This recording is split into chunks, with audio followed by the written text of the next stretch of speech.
ಎಲ್ಲರಿಗೂ ನಮಸ್ಕಾರ. ನಾನು ನಿಮ್ಮ ಸೈನ್ಸ್ ಟೀಚರ್ ಅರ್ಚನಾ ಮೇಡಮ್. ಹಿಂದಿನ ವಿಡಿಯೋದಲ್ಲಿ ನಾವು ಕಂಟ್ರೋಲ್ ಆ್ಯಂಡ್ ಕೋಆರ್ಡಿನೇಷನ್ ಈ ಚಾಪ್ಟರ್ಗೆ ಸಂಬಂಧಪಟ್ಟ ಹಾಗೆ how the control and coordination will take place in animals. So ಎನಿಮಲ್ಸಲ್ಲಿ ಯಾವ ರೀತಿಯಾಗಿ ಈ ಒಂದು ನಿಯಂತ್ರಣ ಮತ್ತು ಸಹಭಾಗಿತ್ವ ನಡೆಯುತ್ತೆ ಅನ್ನೋದನ್ನು ನೋಡಿದ್ವಿ. ಸೊ ಅದರಲ್ಲಿ ಕಂಟ್ರೋಲ್ ಮತ್ತು ಕೋಆರ್ಡಿನೇಷನ್ಗೆ ನರ್ವಸ್ ಸಿಸ್ಟಮ್ ಮತ್ತು muscles place a very important role in this process. So ಯಾವ ರೀತಿಯಾಗಿ ಅದು ಕೆಲಸ ಮಾಡುತ್ತೆ, ಹೇಗೆ ನರ್ವಸ್ ನರವ್ಯೂಹ ಆಗಲಿ ಅಥವಾ ಯಾವ ರೀತಿಯಾಗಿ ಮಸಲ್ ಪವರ್ ಅದನ್ನು ಕೆಲಸ ಮಾಡುತ್ತೆ, ಯಾವ ರೀತಿ ಅವೆರಡಕ್ಕೂ ಕೋಆರ್ಡಿನೇಷನ್ ಇದೆ. ಸೊ ಹೇಗೆ ಬ್ರೈನ್ ಅದರಲ್ಲಿ ಇನ್ವಾಲ್ವ್ಮೆಂಟ್ ಆಗುತ್ತೆ, ಯಾವ ರೀತಿ ಸ್ಪೈನಲ್ ಕಾರ್ಡ್ ಹೆಲ್ಪ್ ಮಾಡುತ್ತೆ. ಸೊ ಇವೆಲ್ಲವನ್ನು ನಾವು ಲಾಸ್ಟ್ ವಿಡಿಯೋದಲ್ಲಿ ನೋಡಿದ್ವಿ ಅಲ್ವಾ. ಸೊ ಇವತ್ತು ಅದರ ಕಂಟಿನ್ಯೂಷನ್ ಆಗಿ how this control and coordination will take place in a plants. So ಪ್ಲ್ಯಾಂಟ್ಸಲ್ಲಿ ಯಾವ ರೀತಿಯಾಗಿ ಈ ಒಂದು ನಿಯಂತ್ರಣ ಮತ್ತು ಸಹಭಾಗಿತ್ವ ಇರುತ್ತೆ ಅಂಥೇಳಿ ತಿಳ್ಕೊಳ್ಳೋಣ. ಸೊ ಯಾಕೆ ಅಂದರೆ ಇಲ್ಲಿ ಎನಿಮಲ್ಸ್ ಮತ್ತು ಪ್ಲ್ಯಾಂಟ್ಸನ್ನ ನಾವು ಕಂಪ್ಯಾರಿಸನ್ ಮಾಡಿದಾಗ ಎನಿಮಲ್ಸಲ್ಲಿ ನಾವು ಫಸ್ಟ್ ಹೇಳ್ದಂಗೆ so very complicated, very interconnected, very beautiful nervous system ಇದೆ ಅಲ್ವಾ. ಅದೇ ರೀತಿ ಮಸಲ್ ಸಿಸ್ಟಮ್ ಕೂಡ ಇರುತ್ತೆ. ಸೊ ಅಲ್ಲಿ ಒಂದು ಕಂಟ್ರೋಲಿಂಗ್ ಅಥವಾ ಕೋಆರ್ಡಿನೇಷನ್ ಈಸಿಯಾಗಿ ಆಗುತ್ತೆ. ಬಟ್ ಪ್ಲ್ಯಾಂಟ್ಸಲ್ಲಿ ಯಾವುದೇ ರೀತಿಯಾದಂತಹ ನರ್ವಸ್ ಸಿಸ್ಟಮು ಇಲ್ಲ ಅಥವಾ ಯಾವುದೇ ರೀತಿಯಾದಂತಹ ಮಸಲ್ ಪವರ್, ಮಸಲ್ ಆ್ಯಕ್ಟಿವಿಟೀಸ್ ಕೂಡ ಇಲ್ಲ. ಬಟ್ ಹಾಗಾದರೆ ಇಲ್ಲಿ ಯಾವ ರೀತಿಯಾಗಿ ಈ ಒಂದು ಕಂಟ್ರೋಲ್ ಅಥವಾ ಕೋಆರ್ಡಿನೇಷನ್ ಆಗುತ್ತೆ ಅಥವಾ ಪ್ಲ್ಯಾಂಟ್ಸ್ ಹೇಗೆ ರೆಕಗ್ನೈಸ್ ಮಾಡುತ್ತೆ ಔಟ್ಸೈಡಲ್ಲಿ ಇರ್ತಕ್ಕಂತಹ ಅಂದರೆ ಎನ್ವಿರಾನ್ಮೆಂಟಲ್ ಆಗುವಂತಹ ಚೇಂಜಸ್ಗಳನ್ನು ಹೇಗೆ ರೆಕಗ್ನೈಸ್ ಮಾಡುತ್ತೆ, how the plants will give the responses to the stimulus. So ಇದೆಲ್ಲ ಒಂದು ರೀತಿಯಾದಂಥ ಒಂದು ಬಿಗ್ ಕ್ವೆಶನ್ ಮಾರ್ಕ್. ಸೊ ಹಾಗಾದರೆ ಹೇಗೆ ಈ ಕೆಲಸ ಪ್ಲ್ಯಾಂಟ್ಸ್ಗಳಲ್ಲಿ ಹೇಗಾಗುತ್ತೆ ಅನ್ನೋದನ್ನು ನೋಡೋಣ. ಸೊ ಅದನ್ನು ಎಕ್ಸ್ಪ್ಲೇನ್ ಮಾಡೋಕ್ಕಿಂತ ಮುಂಚೆ ನಾವು 2 ಎಕ್ಸಾಂಪಲ್ ತೊಗೊಳ್ಳೋಣ. ಸೊ ಫಸ್ಟ್ ಎಕ್ಸಾಂಪಲ್ ಬಂದು ಮೈಮೋಸಾ ಪುಡಿಕಾ. ಇದೆಲ್ಲರಿಗೂ ಗೊತ್ತಿದೆ, ಟಚ್ ಮಿ ನಾಟ್ ಅಂತ ಹೇಳ್ತೀವಿ, ಅಂದರೆ ನಾಚಿಕೆ ಮುಳ್ಳು. ನೀವು ನೋಡಿರ್ಬೋದು ನಾಚಿಕೆ ಮುಳ್ಳಿನ ಗಿಡವನ್ನು ನಾವು ಅದು ಹೆಸರು ಬಂದಿರೋ ಕಾರಣನೇ ಅದು ಅಲ್ವಾ. ನಾವು ಆ ಗಿಡವನ್ನು ಸ್ವಲ್ಪ ಟಚ್ ಮಾಡೋದು ಕೂಡಲೇ ಸಾಕು, ದ ಹೋಲ್ ಲೀಫ್ ಏನಾಗುತ್ತೆ, ಡ್ರೂಪಿಂಗ್ ಆಗುತ್ತೆ ಅಲ್ವಾ, ಬಾಡುತ್ತೆ, ಮುದುಡುತ್ತೆ, ಮಡ್ಚ್ಕೊಳ್ಳುತ್ತೆ. ಇದು one example. The second example seeds ತೊಗೊಳ್ಳೋಣ. ಸೊ ಯಾವುದೇ ಒಂದು ಸೀಡ್ಸ್, ಮೇ ಬಿ ಬೀನ್ ಸೀಡ್ ಇರ್ಬೋದು ಅಥವಾ ಬೇರೆ ಯಾವುದು ಸೀಡ್ಸ್ಗಳನ್ನು ನಾವೇನು ಮಾಡ್ತೀವಿ ಅಂತಂದರೆ ಅದನ್ನು ಭೂಮಿಯಲ್ಲಿ ಬಿತ್ತುತ್ತೀವಲ್ವ, ಅದನ್ನು ನೆಲದಲ್ಲಿ ಬಿತ್ತಿದಾಗ ಸೊ ಫ್ಯೂ ಡೇಸ್ ಆದಮೇಲೆ ಏನಾಗುತ್ತೆ ಅಂದರೆ ನೀವು ನೋಡಿದ್ದೀರಾ ಸ್ಮಾಲ್ ಸ್ಯಾಪ್ಲಿಂಗ್ಸ್ ಬಂದಿರುತ್ತೆ. ಅಂದರೆ ಸ್ಮಾಲ್ ಸ್ಯಾಪ್ಲಿಂಗ್ಸ್ ಬಂದಿದೆ ಅಂದರೆ ಅದರ ಅರ್ಥ ಅಲ್ಲಿ ಶೂಟ್ ಮತ್ತು ರೂಟ್ ಪಾರ್ಟಿಕಲ್ಸ್ ಏನಾಗಿರುತ್ತೆ, ಎಮರ್ಜ್ ಆಗಿರುತ್ತೆ ಅಲ್ವಾ. ರೂಟ್ ಪಾರ್ಟಿಕಲ್ಸ್ ಮೂವಿಂಗ್ ಟುವರ್ಡ್ಸ್ ಅಥವಾ inside the soil and stem particles ಆಗಿದೆ ಏನಾಗಿರುತ್ತೆ ಅದು ಮೂವಿಂಗ್ ಅಪ್ವರ್ಡ್ಸ್ ಅಲ್ವಾ, ಅಪ್ವರ್ಡ್ಸ್ ದ ಸಾಯಿಲ್ ಅಂದರೆ ಮಣ್ಣಿನಿಂದ ಮೇಲ್ಮುಖವಾಗಿ ಅದು ಬೆಳವಣಿಗೆ ಹೊಂದಿರುತ್ತೆ. ಸೊ ಈ 2 ಡಿಫ್ರೆಂಟ್ ಎಕ್ಸಾಂಪಲ್ ಅಂದರೆ ಒಂದು ಮೈಮೋಸಾ ಪುಡಿಕಾ ಎಕ್ಸಾಂಪಲ್ಲು ಅಂದರೆ ನಾಚಿಕೆ ಮುಳ್ಳಿನ ಗಿಡದ ಎಕ್ಸಾಂಪಲ್ ತೊಗೊಂಡಿದ್ವಿ, ಇನ್ನೊಂದು ಸ್ಮಾಲ್ ಸೀಡ್ನ ಎಕ್ಸಾಂಪಲ್ ತೊಗೊಂಡಿದ್ವಿ. ಈ 2 ಎಕ್ಸಾಂಪಲಲ್ಲಿ ನಾವು ಯಾವ ಒಂದು ಟರ್ಮಿನಾಲಜಿಯನ್ನು ಹೆಚ್ಚು ಕಾನ್ಸಂಟ್ರೇಟ್ ಮಾಡಬೇಕಾಗುತ್ತೆ ಅಂದರೆ ಮೂವ್ಮೆಂಟ್ ಅಲ್ವಾ.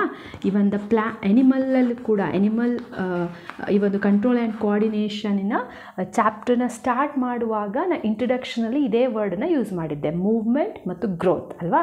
ಸೊ ಹಾಗೆಯೇ ಇಲ್ಲೂ ಕೂಡ ಈ 2 ಎಕ್ಸಾಂಪಲಲ್ಲಿ ನಾವು ಮೂವ್ಮೆಂಟನ್ನು ನೋಡ್ತೀವಲ್ವಾ. ಇವನ್ ದ ಟಚ್ ಮಿ ನಾಟನ್ನು ಟಚ್ ಮಾಡಿದಾಗ ಏನಾಯಿತು, ಅಲ್ಲಿ ಮೂವ್ಮೆಂಟ್ ಆಯಿತು ಆಯಿತಾ.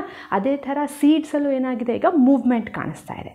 ಬಟ್ ಈ 2 ಎಕ್ಸಾಂಪಲಲ್ಲಿ movement is a common terminology, but these 2 common terminology is not giving rise to the concept of a growth ಅಲ್ವಾ. ಈಗ ಮೂವ್ಮೆಂಟ್ ಟಚ್ ಮಿ ನಾಟಲ್ಲಿ ಮೂವ್ಮೆಂಟ್ ಇದೆ, but that movement is not indication of a growth. ಆದರೆ ಸೀಡ್ಸಲ್ಲಿ ಆಗಿರುವಂಥ movement it is a indication of a growth ಹೌದಲ್ಲ. ಅಂದರೆ ಒಂದು ಗಿಡದಲ್ಲಿ ನಮಗೆ ಮೂವ್ಮೆಂಟ್ ಆಯಿತು, ಬಟ್ ಆ ಮೂವ್ಮೆಂಟಿಂದ ಯಾವುದೇ ರೀತಿಯಾದಂತಹ ಗ್ರೋತ್ ಆಗಿಲ್ಲ. ಬಟ್ ಇನ್ನೊಂದು ಎಕ್ಸಾಂಪಲ್ ಸೀಡ್ಸಲ್ಲಿ ನಾವು ಮೂವ್ಮೆಂಟ್ ನೋಡಿದ್ವಿ, that movement leads to the growth, ಸರಿ ಅಲ್ವಾ. ಸೊ ಈ 2 ಕಾನ್ಸೆಪ್ಟನ್ನ ಇಟ್ಕೊಂಡು ನಾವು ಪ್ಲ್ಯಾಂಟ್ಸಲ್ಲಿ ನಡೀತಕ್ಕಂತಹ ಈ ಒಂದು ಡೆವಲಪ್ಮೆಂಟ್, ಈ ಒಂದು ಚೇಂಜಸ್, ಈ ಒಂದು ಮೂವ್ಮೆಂಟನ್ನು ನಾವು 2 ರೀತಿಯಾಗಿ ಕ್ಲಾಸಿಫೈ ಮಾಡಿದ್ದೀವಿ. ಸೊ ಒಂದು ಗ್ರೋತ್ ಡಿಪೆಂಡೆಂಟ್, ಇನ್ನೊಂದು growth independent. Growth independent. Okay. So ಇದು like 1 mark question. Name the 2 types of a movement in a plant. So ಪ್ಲ್ಯಾಂಟ್ಸಲ್ಲಿ ನಡೀತಕ್ಕಂತಹ 2 ರೀತಿಯ ಮೂವ್ಮೆಂಟ್ಗಳು ಯಾವುದು. ಒಂದು ಗ್ರೋತ್ ಡಿಪೆಂಡೆಂಟ್ ಇರುತ್ತೆ, ಇನ್ನೊಂದು ಗ್ರೋತ್ ಇಂಡಿಪೆಂಡೆಂಟ್ ಆಗಿರುತ್ತೆ. ಅಂದರೆ ಮೂವ್ಮೆಂಟಿಂದ ಗ್ರೋತ್ ಆಗುತ್ತೆ, ಇನ್ನೊಂದು ಮೂವ್ಮೆಂಟಿಂದ ಗ್ರೋತ್ ಆಗೋದಿಲ್ಲ. ಓಕೆ, ವೆಲ್, ಈಗ ನಾವು ಫಸ್ಟು ಗ್ರೋತ್ ಇಂಡಿಪೆಂಡೆಂಟ್ ಇದನ್ನು ಸ್ವಲ್ಪ ಡೀಟೇಲ್ ಆಗಿ ಸ್ಟಡಿ ಮಾಡೋಣ. Okay, independent.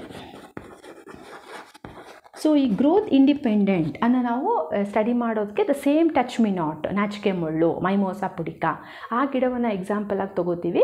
ಸೊ ನೀವು that touch me not is a very sensitive towards the touch, ಅದಕ್ಕೆ ಟಚ್ ಮಿ ನಾಟ್ ಅಲ್ವಾ. ಅಂದರೆ ಆ ಒಂದು ಸೆನ್ಸೇಷನ್, ಯಾವ ಸೆನ್ಸೇಷನ್ಗೆ, ಟಚ್ ಅಂತಕ್ಕಂಥ ಒಂದು ಸೆನ್ಸೇಷನ್ಗೆ ಅದು ತಕ್ಷಣ ಏನು ಮಾಡುತ್ತೆ, ರೆಸ್ಪಾಂಡ್ ಮಾಡುತ್ತೆ. ಸೊ ನೀವು ಆ ಎಲೆ, ಆ ಏನು ಟಚ್ ಮಿ ನಾಟ್, ನಾಚಿಕೆ ಮುಳ್ಳಿನ ಎಲೆಗಳು ಚಾಚ್ಕೊಂಡಿರುತ್ತೋ, ನೀವು ಒಂದು ತುದಿಯಲ್ಲಿ ಅದನ್ನು ಟಚ್ ಮಾಡಿದ್ರೆ ಸಾಕು, ಒಂದು ತುದಿ ಟಚ್ ಮಾಡಿದ್ರೆ ಸಾಕು, ದ ಹೋಲ್ ಎಲ್ಲ ಲೀವ್ಸ್ಗಳು ಏನಾಗ್ಬಿಡ್ತವೆ ಹೇಳಿ, ಲೈಕ್ ಡ್ರೂಪಿಂಗ್ ಆಗುತ್ತೆ. ಅಂದರೆ ನಾವು ಯಾವ ಸೈಡಲ್ಲಿ ಅಥವಾ ಯಾವ ಪಾರ್ಟಲ್ಲಿ ಟಚ್ ಮಾಡಿರ್ತೀವೋ, ಸೊ ಅದಕ್ಕಿಂತ ರಿಮೈನಿಂಗ್ ಪಾರ್ಟ್ಸ್ ಎಲ್ಲ ಏನಾಗ್ಬಿಡುತ್ತೆ, ಅಲ್ಲಿ ಕಂಪ್ಲೀಟಾಗಿ ಡ್ರೂಪಿಂಗ್ ಆಗುತ್ತೆ, ವಿಲ್ಟಿಂಗ್ ಆಗಿ ಹೋಗುತ್ತೆ ಎಲೆಗಳು ಅಲ್ವಾ. ಸೊ ಹಾಗಾದರೆ ಇಲ್ಲಿ ಯಾವುದೇ ನರವ್ಯೂಹ ಇಲ್ಲ, ಯಾವುದೇ ಮಸಲ್ ಪವರ್ ಇಲ್ಲ, ಹೇಗೆ ಇಲ್ಲಿ ಮೆಸೇಜ್ ಟ್ರಾನ್ಸ್ಫರ್ ಆಗ್ತಾ ಇದೆ? ಸೊ ಇಲ್ಲಿ ಆ ಒಂದು ಇನ್ಫಾರ್ಮೇಷನ್ ಒಂದು ಕಡೆಯಿಂದ ಇನ್ನೊಂದು ಕಡೆಗೆ ಟ್ರಾನ್ಸ್ಫರ್ ಆಗುವಂತಹ ಮೆಥಡಾಲಜಿ ಹೇಗೆ ಅಂದರೆ ಇಲ್ಲಿ ನಡೀತಕ್ಕಂಥ ಕ್ರಿಯೆ ಯಾವುದು ಅಂತಂದರೆ that is electrochemical reaction. Electrochemical reaction. Okay, ನಾವು ಹೇಗೆ ಹ್ಯೂಮನ್ ಬಾಡಿಯಲ್ಲಿ ಅಂದರೆ ಆ್ಯನಿಮಲ್ಸ್ಗಳಲ್ಲಿ ಯಾವ ರೀತಿಯಾಗಿ ನ್ಯೂರಾನಲ್ಲಿ ಎಲೆಕ್ಟ್ರಿಕಲ್ ಇಂಪಲ್ಸಸ್ ಪಾಸ್ ಆಗುತ್ತೆ, ಕೆಮಿಕಲ್ ಪ್ರೊಡಕ್ಷನ್ ಆಗುತ್ತೆ ಅಂತ ಹೇಳಿದ್ವೋ, ದ ಸೇಮ್ ಥಿಂಗ್ ಇಲ್ಲಿ ಯಾವುದು ಜನ್ರೇಷನ್ ಆಗುತ್ತೆ, ಎಲೆಕ್ಟ್ರೋಕೆಮಿಕಲ್ ರಿಯಾಕ್ಷನ್ ಆಗುತ್ತೆ. Due to this electrochemical reaction the information passes. Okay, ಹಾಗೆ ಇನ್ನೊಂದು ನೆನಪಲ್ಲಿ ಇಟ್ಕೋಬೇಕು ನಾವು ಎನಿಮಲ್ಸಲ್ಲಿ ಓದಬೇಕಾದ್ರೆ, ಎನಿಮಲ್ಸ್ ಚಾಪ್ಟರ್ನ ಓದಬೇಕಾದ್ರೆ ಅಲ್ಲಿ ಈ ಒಂದು ಎಲೆಕ್ಟ್ರಿಕಲ್ ಇಂಪಲ್ಸಸ್ ಏನು ಮಸಲ್ಸ್ಗಳಿಗೆ ಪಾಸ್ ಆಗುತ್ತೆ, ಸೆಲ್ಸ್ಗಳಿಗೆ ಪಾಸ್ ಆಗುತ್ತೆ, ಆಗ ಅಲ್ಲಿ ಆ ಮಸಲ್ಸಲ್ಲಿ ಒಂದು ಸ್ಪೆಷಲ್ ಪ್ರೋಟೀನ್ ಪ್ರೊಡಕ್ಷನ್ ಆಗ್ತಾಯಿತ್ತು. Because of that protein production muscles ಏನಾಗ್ತಾಯಿತ್ತು, ತನ್ನ ಶೇಪನ್ನು, ತನ್ನ ಅರೇಂಜ್ಮೆಂಟನ್ನು ಚೇಂಜ್ ಮಾಡ್ಕೊತಾ ಇತ್ತು. ಅಂದರೆ ಆ ಸೈಜ್ ಏನಾಗ್ತಿತ್ತು, ಡಿಕ್ರೀಸ್ ಆಗ್ತಾಯಿತ್ತು. ಬಟ್ ಇಲ್ಲಿ ಅಂದರೆ ಸಸ್ಯಗಳಲ್ಲಿ they don't have any special type of muscles, but here also we can see the changes in the shape and arrangement of the cells ಆಗುತ್ತೆ. ಹಾಗಾದರೆ ಇಲ್ಲಿ ಪ್ರೋಟೀನ್ ಜನ್ರೇಷನ್ ಆಗುತ್ತಾ, ಅಂದರೆ ಪ್ರೋಟೀನ್ ಉತ್ಪತ್ತಿ ಆಗುತ್ತಾ ಅಂದರೆ no, here there is no generation or a production of a protein. Here the arrangement or a changes of the shape of the cells is mainly because of the water management. ಅಂದರೆ ಯಾವ ಸೆಲ್ಗಳಲ್ಲಿ water amount of the water ಜಾಸ್ತಿ ಇರುತ್ತೋ the particular cell ಏನಾಗುತ್ತೆ, swell ಆಗುತ್ತೆ. ಯಾವ ಸೆಲ್ಲಿನಲ್ಲಿ ನೀರಿನ ಅಂಶ ಕಡಿಮೆ ಇರುತ್ತೋ the particular cell is become a shrinkage ಆಗುತ್ತೆ. So on the basis of this swelling and the shrinkage the cells will changes their shape and arrangement. Because of these changes of shape and arrangement, it can easily passes the messages from one cell to other cell with the help of a electrochemical reaction. Okay, so ಇಲ್ಲಿ ನೀವು ನೆನ್ಪಿಟ್ಕೋಬೇಕಾಗಿರೋದು ಇದೇ ಎರಡು word, ಒಂದು electrochemical reaction, so ಇನ್ನೊಂದು ಅಲ್ಲಿ water shrinking ಮತ್ತು water ಇದ್ದರೆ ಅದೇನಾಗಿರುತ್ತೆ, swell ಆಗಿರುತ್ತೆ. ವಾಟರ್ ಇಲ್ಲ ಅಂದರೆ ದ ಪರ್ಟಿಕ್ಯುಲರ್ ಸೆಲ್ ಏನಾಗುತ್ತೆ, ಅಲ್ಲಿ ಶ್ರಿಂಕೇಜ್ ಆಗಿರುತ್ತೆ. ಸೊ ಈ ಒಂದು ಮೆಥಡಾಲಜಿ ಅಥವಾ ಈ ಒಂದು ಆಧಾರದ ಮೇಲೆ ಮೈಮೋಸಾ ಪುಡಿಕ ಅಥವಾ ಈ ರೀತಿಯ ಗಿಡಗಳಲ್ಲಿ ಅಂದರೆ ಎಲ್ಲೆಲ್ಲಿ ಮೂವ್ಮೆಂಟ್ ಆಗುತ್ತೆ ಬಟ್ ಮೂವ್ಮೆಂಟಿಂದ ಏನು ಗ್ರೋತ್ ಆಗಲ್ಲ ಅಂಥೇಳಿ ನಾವು ನೋಡಿದ್ವಲ್ಲ, ದಟ್ ಈಸ್ ಗ್ರೋತ್ ಇಂಡಿಪೆಂಡೆಂಟ್ ಅಂತ. ಸೊ ಈ ರೀತಿಯ ಸಸ್ಯಗಳಲ್ಲಿ ನಮ್ಗೆ ಏನೇ ಚೇಂಜಸ್ ಕಾಣಿಸ್ತಾ ಇದೆ ಅಂದರೆ that is because of the electrochemical impulses, ಹಾಗೆ ಇನ್ನೊಂದು because of the water arrangement. Okay, only these 2 points we should remember. Well, ಅದಾದ ನಂತರ the second type of moment ನೋಡಿದ್ವಲ್ಲ, ಯಾವುದು second type of moment, that is a dependent, growth dependent. ಅಂದರೆ movement ಆಗೋದ್ರಿಂದಾನೇ growth ಆಗ್ತಾ ಇದೆ. ನಾವು ಸೀಡ್ಸ್ನ ಎಕ್ಸಾಂಪಲ್ ತೊಗೊಂಡ್ವಿ. ಸೊ ನೀವೆಲ್ಲ ಪ್ಲ್ಯಾಂಟ್ಸ್ಗಳನ್ನು ಅಬ್ಸರ್ವ್ ಮಾಡಿ, all these plants are showing the movement. So because of the movement the particular plants parts ಏನಾಗುತ್ತೆ, develop ಆಗುತ್ತೆ. ಫಾರ್ ಎಕ್ಸಾಂಪಲ್ ಈಗ ರೂಟ್ಸ್ ಏನಾಗುತ್ತೆ, ಮೂವ್ಮೆಂಟ್ ಆಗುತ್ತೆ. ಯಾವ ಕಡೆಗೆ ಮೂವ್ಮೆಂಟ್ ಆಗುತ್ತೆ, roots will moving towards the earth ಅಲ್ವಾ, ಅಂದರೆ ಗ್ರಾವಿಟಿ ಅಂತ ಹೇಳ್ತೀವಿ. ಅಂದರೆ ಈ ಒಂದು ಪ್ಲ್ಯಾಂಟ್ಸಿನ ಪ್ಲ್ಯಾಂಟ್ಸಿನ ಸಂಪೂರ್ಣವಾದ ಬೆಳವಣಿಗೆಗೆ ಪ್ರಕೃತಿಯಲ್ಲಿ ಲೈಟ್ ಮತ್ತು gravity place a very important roll and it also gives a major changes in the plant species. Okay, so ಈ ಗ್ರಾವಿಟಿಯಿಂದಾಗಿ ಆ ರೂಟ್ಸ್ ಏನಾಗುತ್ತೆ, ಆ ಒಂದು ಸಾಯಿಲಿನ ಒಳಭಾಗಕ್ಕೆ ಅದು ಮೂವ್ಮೆಂಟ್ ತೋರಿಸುತ್ತೆ. ಹಾಗೆಯೇ ಆ ಪ್ಲ್ಯಾಂಟ್ಸಿನ ಅಪ್ಪರ್ ಸೈಡಲ್ಲಿ ಅಂದರೆ ಶೂಟ್ ಇರ್ಬೋದು ಅಥವಾ ಬ್ರಾಂಚಸ್ ಇರ್ಬೋದು. So all these parts are very much affinity towards the light. ಸೂರ್ಯನ ಬೆಳಕು ಯಾವ ಕಡೆಗಿರುತ್ತೋ ಅದೇ ಕಡೆಗೆ ಆ ಪರ್ಟಿಕ್ಯುಲರ್ ಪಾರ್ಟ್ಸ್ ಅಂದರೆ ಶೂಟ್ ಪಾರ್ಟ್ಸ್ ಅಥವಾ ಬ್ರ್ಯಾಂಚ್ ಪಾರ್ಟ್ಸ್ ಏನಾಗುತ್ತೆ, ಡೆವಲಪ್ಮೆಂಟ್ ಆಗುತ್ತೆ. ಸೊ ನಾವು ಅದನ್ನು ಸಿಂಪಲಾಗಿ ಮನೆಯಲ್ಲೇ ಅದನ್ನು ಎಕ್ಸ್ಪೆರಿಮೆಂಟ್ ಮಾಡಬೇಕು ಅಂತಂದರೆ, ಈಗ ಲೈಕ್ ಬಾಟಲ್ಸಲ್ಲಿ ನೀರು ಹಾಕಿಟ್ಟು ಗಿಡಗಳನ್ನು ಬೆಳೆಸುವಂಥ ಒಂದು ಕಲೆ ಗೊತ್ತಿದೆ ನಿಮಗೆಲ್ಲರಿಗೂ. ಅದು like it looks attractive, looks stylish ಅಲ್ವಾ, ಲೈಕ್ ಫ್ಯಾನ್ಸಿ ಟೈಪಲ್ಲಿ ಮಾಡ್ತೀವಿ. ನೀವು ಏನು ಆ ಗಿಡಗಳನ್ನು ಬೆಳೆಸಿರ್ತೀರಲ್ಲ, ಆ ಗಿಡಗಳನ್ನು ಒಂದು ಸಲ ಅಬ್ಸರ್ವ್ ಮಾಡಿ. ಸೊ ಅವುಗಳ ರೂಟ್ ಏನಾಗಿರುತ್ತೆ, ಆ್ಯಸ್ ಯೂಶ್ವಲ್ ಸಾಯಿಲ್ ಇರ್ಬೋದು ಅಥವಾ ವಾಟರ್ ಕಡೆ ಲೈಕ್ ಹೈಡ್ರೋ ಪ್ಲಾಂಟ್ಸ್ ಅಂತ ಏನು ಹೇಳ್ತೀವೋ, ನಾವು ಬರೀ ನೀರು ಹಾಕಿ ಬೆಳೆಸೋದಾದರೆ ರೂಟ್ಸ್ ಕಡೆಗೆ ಅದು ಮೂವ್ಮೆಂಟ್ ತೋರಿಸ್ತಾ ಇರುತ್ತೆ. ಬಟ್ ಶೂಟ್ ಪಾರ್ಟ್ ಅಂತ ಏನು ಹೇಳ್ತೀವಲ್ಲ, ನೀವು ಅದನ್ನು ಗ್ಲಾಸ್ ಪಕ್ಕ ಇಟ್ಟಿದ್ರೂ ಕೂಡ ಎಲ್ಲಿ ಸೂರ್ಯನ ಬೆಳಕು ಬೀಳುತ್ತೋ ಆ ಕಡೆಗೆ ಆ ಕಂಪ್ಲೀಟ್ ಆ ಪಾರ್ಟ್ಸ್, ಶೂಟ್ ಪಾರ್ಟ್ಸ್ ಅಥವಾ ಎಲೆಗಳು, ಬ್ರಾಂಚಸ್ ಏನಾಗಿರುತ್ತೆ, ಬೆಂಡ್ ಆಗಿರುತ್ತೆ. Because they have very much affinity towards the lights. ಆಯಿತಾ? ಸೊ ಹಾಗಾಗಿ ಈ ಒಂದು ಆಧಾರದ ಮೇಲೆ ಆ ಸಸ್ಯಗಳ ಏನಾಗುತ್ತೆ, ಬೆಳವಣಿಗೆ ಅಂದರೆ ಅಲ್ಲಿ ಎನ್ವಿರಾನ್ಮೆಂಟಲಲ್ಲಿ ಆಗುವಂಥ ಚೇಂಜಸ್ಸಿಗೆ ಸಸ್ಯಗಳು ಏನು ಮಾಡುತ್ತೆ, ರೆಸ್ಪಾಂಡ್ ಮಾಡ್ತಾ ಇದೆ. ಸೊ ಈ ರೆಸ್ಪಾಂಡಿಗೆ ನಾವು ಸೈಂಟಿಫಿಕ್ ನೇಮ್ಸನ್ನ ಕೊಡ್ತೀವಿ. ನಾನು ಆ ನೇಮ್ಸನ್ನ ಜಸ್ಟ್ ಇಲ್ಲಿ ಲಿಸ್ಟ್ ಔಟ್ ಮಾಡ್ತೀವಿ. The first one is a phototropism. The second one is a geotropism, hydrotropism, then chemotropism. ಈಗ ಫೋಟೋಟ್ರೋಪಿಸಮ್, ಫೋಟೋ ಅಂದರೆ ಬೆಳಕು. ಸೊ ಬೆಳಕಿನ ಕಡೆಗೆ ಸಸ್ಯಗಳು ಬಾಗಿದ್ರೆ, ಬೆಂಡ್ ಆದರೆ ಅದನ್ನೇನಂತ ಕರಿತೀವಿ ನಾವು, ಫೋಟೋಟ್ರೋಪಿಸಮ್. ಸೊ ಈ ಒಂದು ಬೆಳಕಿನ ಕಡೆಗೆ ಮೂವ್ಮೆಂಟ್ ತೋರಿಸೋದ್ರಿಂದ ಸಸ್ಯಗಳಲ್ಲಿ ಬೆಳವಣಿಗೆ ಆಗುತ್ತೆ. ಅವುಗಳ ಹೈಟ್ ಏನಾಗ್ತಾ ಬರುತ್ತೆ, ರೈಸ್ ಆಗ್ತಾ ಬರುತ್ತೆ ಅಲ್ವಾ. ಹಾಗೆ ಜಿಯೋ ಅಂದರೆ ಸಾಯಿಲ್ ಕಡೆಗೆ, ಇಂದ ಸಸ್ಯದಲ್ಲಿರ್ತಕ್ಕಂಥ ರೂಟ್ಸ್ ಏನಾಗುತ್ತೆ, ಭೂಮಿಯ ಮಣ್ಣಿನ ಒಳಗಡೆ ಅವುಗಳ ಒಂದು ಅಫಿನಿಟಿ ಇರುತ್ತೆ. ಆ ಕಡೆಗೆ ಅದು ಬೆಳವಣಿಗೆ ಆಗೋದ್ರಿಂದ ಅವುಗಳ ರೂಟ್ ಸೈಜ್ ಇರ್ಬೋದು ಅಥವಾ ರೂಟಿನ ಗರ್ತ್ ಆಗಿರ್ಬೋದು, ವಿಡ್ತ್ ಆಗಿರ್ಬೋದು ಏನಾಗುತ್ತೆ, ಜಾಸ್ತಿ ಆಗುತ್ತೆ ಅಲ್ವಾ. That is geotropism. Hydro it's nothing but a water. So ರೂಟ್ಸ್ಗಳು ಯಾವ ಕಡೆಗೆ ಮೂವ್ಮೆಂಟ್ ಆಗ್ತಾ ಇರುತ್ತೆ, ಎಲ್ಲಿ ನೀರಿರುತ್ತೋ. ಅದಕ್ಕೆ ನೀವು ನೋಡಿರ್ಬೋದು, ಸಸ್ಯ ಹೇಗಿರುತ್ತೋ, ಲೈಕ್ ಸಸ್ಯ ಒಂದು ಕಡೆ ಲೈಕ್ ಅಪ್ವರ್ಡ್ ಡೈರೆಕ್ಷನ್ ಹೋಗ್ತಾ ಇರುತ್ತೆ. ಬಟ್ ಸಸ್ಯದ ರೂಟ್ಸು ಎಲ್ಲಿ ನೀರಿರುತ್ತೋ ಆ ಕಡೆ ಎಲ್ಲ ಹೋಗ್ತಾ ಇರುತ್ತೆ, ಅಂದರೆ ಎಲ್ಲ ಕಡೆಗೂ ಅದು ಬೆಳವಣಿಗೆ ಆಗ್ತಾ ಇರುತ್ತೆ.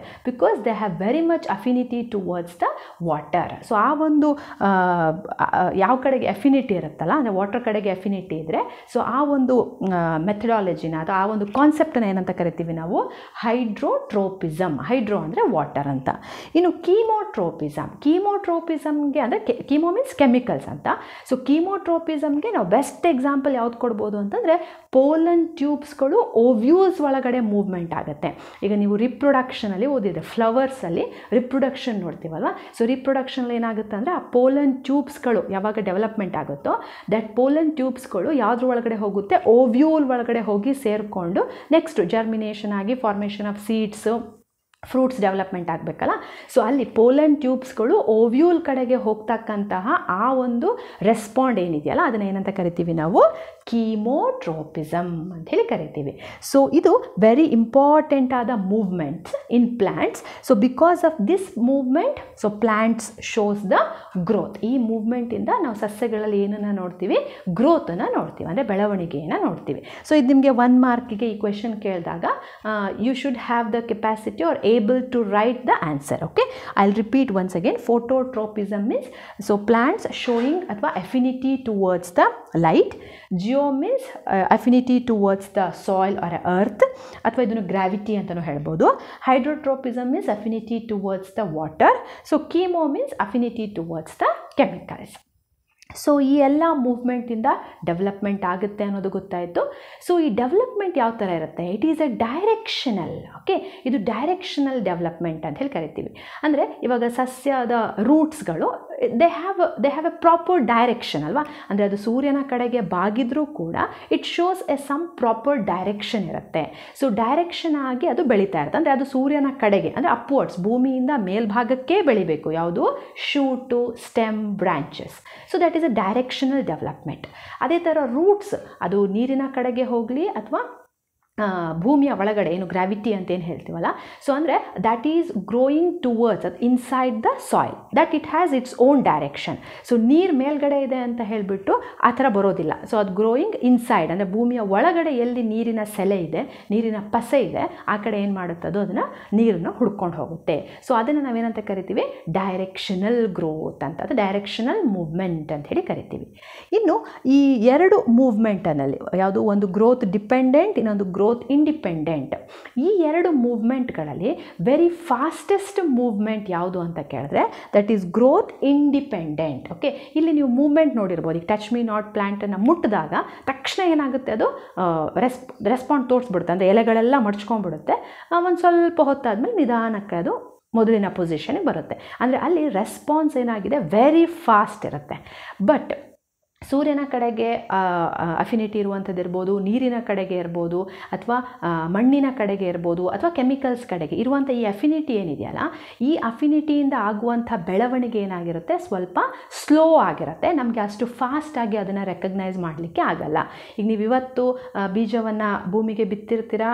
ಸೊ ಲೈಕ್ 1 ವೀಕ್ ಆದಮೇಲೆ ಅದು ಸಣ್ಣ ಸ್ಯಾಪ್ಲಿಂಗ್ ಬಂದಿರುತ್ತೆ. ನೀವು ಸ್ಯಾಪ್ಲಿಂಗ್ ಬಂದ ದಿನ, ಫಾರ್ ಎಕ್ಸಾಂಪಲ್ 7 ಡೇಸ್ ಆದಮೇಲೆ ಒಂದು ಸ್ಯಾಪ್ಲಿಂಗ್ ಬಂದಿದೆ, ಹೋಗಿ ನೋಡ್ತೀರಾ, ಸಣ್ಣ ಎಲೆ ಚಿಗುರೊಡ್ದಿರುತ್ತೆ. 8ನೇ ದಿನಕ್ಕೆ ಹೋಗಿ ನೋಡ್ತೀರಾ, ಹಾಗೇ ಇರುತ್ತೆ. 9ನೇ ದಿನ ಹಾಗೇ ಇರುತ್ತೆ. ಅಂದರೆ ಅಲ್ಲಿ ಗ್ರೋತ್ ಆಗ್ತಿರುತ್ತೆ. ಅಂದರೆ ಅಲ್ಲಿ ಅಫಿನಿಟಿ, ಸೂರ್ಯನ ಕಡೆಗೆ ಅಫಿನಿಟಿ ಇದೆ, ಬೆಳೀತಾ ಇರುತ್ತೆ ಎಲೆಗಳು. ಬಟ್ ಫಾಸ್ಟಾಗಿ ಒಂದೇ ದಿನಕ್ಕೆ 1 ಎಲೆ, ಮಾರನೇ ದಿನಕ್ಕೆ 4 ಎಲೆ, ನೆಕ್ಸ್ಟ್ 10 ಎಲೆ, ದೊಡ್ಡ ಮರ ಆಯಿತು, ಆ ರೀತಿಯ ಮ್ಯಾಜಿಕ್ ಅಥವಾ ಮಿರಾಕಲ್ ಅಲ್ಲೆಲ್ಲೂ ನಡೆಯೋದಿಲ್ಲ. ವೆರಿ ಸ್ಲೋ ಆಗಿ, ಕಂಡೀಷನ್ ಆಗಿ, ಅಲ್ಲಿ ಡೈರೆಕ್ಷನ್ ಆಗಿ ಡೆವಲಪ್ಮೆಂಟು ನಡೀತಾ ಇರುತ್ತೆ. ಓಕೆ, ಇದು very important.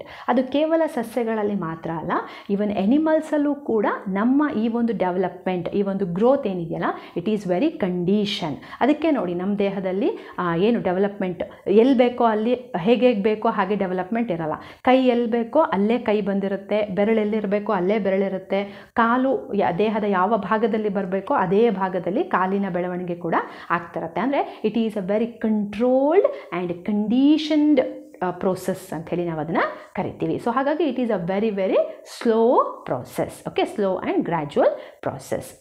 Okay, next after this ಇಲ್ಲಿ ಒಂದು ಇಂಪಾರ್ಟೆಂಟ್ ಆದ ಕಾನ್ಸೆಪ್ಟ್, ಇದು ಎನಿಮಲ್ಸಿಗೂ ರಿಲೇಟೆಡ್ ಆಗುತ್ತೆ ಹಾಗೂ ಪ್ಲ್ಯಾಂಟ್ಸಿಗೂ ರಿಲೇಟೆಡ್ ಆಗುತ್ತೆ.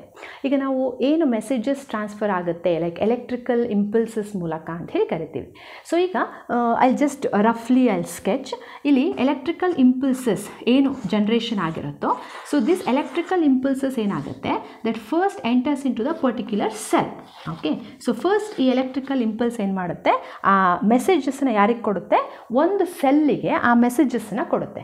ದಟ್ ಪರ್ಟಿಕ್ಯುಲರ್ ಸೆಲ್ ಆ ಮೆಸೇಜಸ್ನ ತೊಗೊಂಡು ಇಟ್ ಹ್ಯಾಸ್ ಟು ಪ್ರೊಸೆಸಿಂಗ್, ಅದ್ರ ಪ್ರಕಾರ ಏನು ಮಾಡಬೇಕು? ಅದು ಇನ್ಫಾರ್ಮೇಷನ್ನ, ಅಂದರೆ ತಾನೇನು ಆನ್ಸರ್ ಮಾಡಬೇಕು ಆ ಆನ್ಸರ್ನ ಅದು ಮಾಡಬೇಕಾಗತ್ತಲ್ವ.